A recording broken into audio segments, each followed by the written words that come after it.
ഗംഗ ഇപ്പൊ എവിടെ പോകുന്നു? അതുകൊള്ളാം. ഞാൻ പറഞ്ഞില്ലേ അന്റിക്ക് കല്യാണാഭരണം എടുക്കാൻ പോണെന്ന്. ഗംഗ ഇപ്പൊ പോണ്ട. ഞാൻ പോണ്ടേ? വേണ്ട. ഞാനിന്ന് രാവിലെ പറഞ്ഞിരുന്നാണല്ലോ, പിന്നെന്താ ഇപ്പോഴൊരു മനംമാറ്റം? ഗംഗ ഇപ്പൊ പോണ്ട. അതെന്താ അല്ലിക്ക് ആഭരണം എടുക്കാൻ ഞാൻ കൂടെ പോയാല്? വേണ്ടെന്ന് പറഞ്ഞില്ലേ? എന്താ എന്താ ഞാൻ കൂടെ പോയാല്? പോകണ്ട.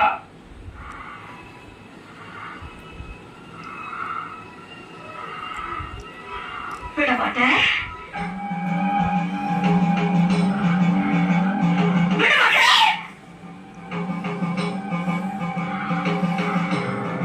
அப்ப நீ என்னை இங்கிருந்து எங்கேயும் போக விட மாட்டே. ஐயோ நாயே, உனக்கு எவ்வளவு தைரியம் இருந்தா இப்போ என் கண் முன்னாடி வந்து நிற்ப? இன்னைக்கு துர்காஷ்டமி, உன்னை நான் கொண்டு உன் ரத்தத்தை குடிச்சு